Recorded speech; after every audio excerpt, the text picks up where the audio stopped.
भारत के governor general Bharat के governor general 1833 के चार्टर एक्ट द्वारा बंगाल के गवर्नर जनरल को भारत का गवर्नर जनरल बना दिया। यानी कि 1833 के चार्टर एक्ट द्वारा बंगाल के गवर्नर जनरल को भारत का गवर्नर जनरल बना दिया। विलियम बेंटिंक भारत का प्रथम गवर्नर जनरल था। यानी कि विलियम बेंटिंक भारत का प्रथम गवर्नर जनरल था। और विलियम बेंटिंक भारत में बंगाल के गवर्नर जनरल के रूप में आया था। यानी कि विलियम बेंटिंक भारत में बंगाल के गवर्नर जनरल के रूप में आया था, लेकिन 1833 के चार्टर एक्ट द्वारा इसे भारत का गवर्नर जनरल बना दिया। यानी कि भारत में बंगाल के गवर्नर जनरल के लिए आया था, लेकिन 1833 के चार्टर एक्ट के द्वारा इसे भारत का गवर्नर जनरल बना दिया। और 1829 में धारा 17 के तहत इसने सती प्रथा पर रोक लगा दी। यह रोक राजा राम मोहन राय के प्रयासों से लगाई गई थी। यानी कि 1829 में धारा 17 के तहत सती प्रथा पर रोक लगा दी। यह रोक राजा राम मोहन राय के प्रयासों से लगाई गई। विलियम बेंटिंक ने ठग प्रथा का उन्मूलन किया। यानी कि विलियम बेंटिंक ने किस प्रथा का किया, तो ठग प्रथा का उन्मूलन किया विलियम बेंटिंक ने था। कर्नल सेलीमैन के नेतृत्व में इसका उन्मूलन किया था। यानी कि विलियम बेंटिंक ने ठग प्रथा का उन्मूलन किया था। कर्नल सेलीमैन के नेतृत्व में इसका उन्मूलन किया था। 1835 में कलकत्ता में मेडिकल कॉलेज की स्थापना इसी के समय हुई। यानी कि विलियम बेंटिंक के समय 1835 में कलकत्ता में मेडिकल कॉलेज की स्थापना की गई। 1835 में मैकाले स्मरण पत्र जारी किया गया, जिसमें शिक्षा हेतु विप्रवेशन, निस्यंदन, टपक टपक और बूंद बूंद सिद्धांत दिया। यानी कि 1835 में मैकाले स्मरण पत्र जारी किया।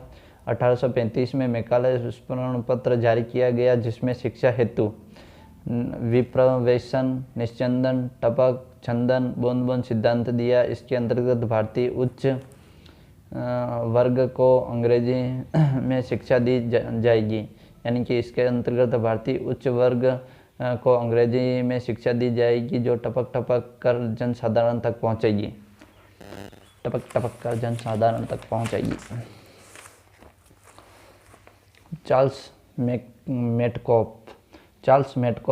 मेटकॉफ के अनुसार समाचार पत्रों का मुक्तिदाता कहा जाता है। चार्ल्स मेटकॉफ को समाचार पत्रों का मुक्तिदाता कहते हैं। समाचार पत्रों का मुक्तिदाता किससे कहते हैं, तो चार्ल्स मेटकॉफ को कहते हैं। इसने 1818 में राजस्थान की रियासतों के साथ संधि करने के लिए अंग्रेजों की तरफ से प्रतिनिधि था। यानी कि 1818 की संधि के साथ रियासतों के साथ संधि करने के लिए अंग्रेजों की तरफ से प्रतिनिधित्व था। लॉर्ड ऑकलैंड 1839 में इसने कलकत्ता में दिल्ली तक ग्रांड ट्रंक रोड की मरम्मत कराई। यानी कि लॉर्ड ऑकलैंड ने 1839 में कलकत्ता में दिल्ली तक ग्रांड ट्रंक रोड की मरम्मत कराई। किसने कराई, तो लॉर्ड ऑकलैंड।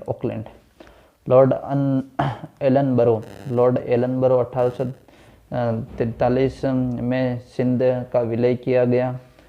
इसी के समय 1833 में सिंध का विलय किया गया। यह विलय नेपियर के नेतृत्व में हुआ।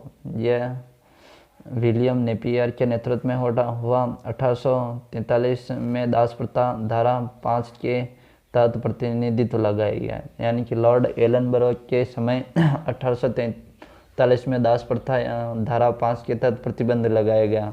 धारा 5 के तहत 1843 में एलनबरो के समय प्रतिबंध लगाया गया दास प्रथा पर। इसका कार्यकाल कुशल अकर्मण्यता की नीति का काल था।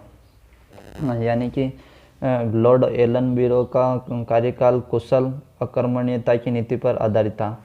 लॉर्ड हार्डिंग प्रथम ओडिशा में खोड़ों के बीच लॉर्ड हार्डिंग ओडिशा में खोड़ों के बीच प्रचलित नरबलि की प्रथा को समाप्त किया।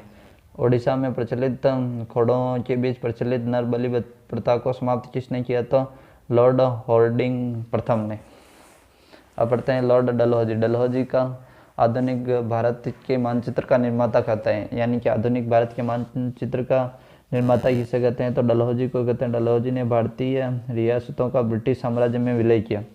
यानी कि भारतीय रियासतों का ब्रिटिश साम्राज्य में विलय किसने किया, तो लॉर्ड डलहौजी ने किया।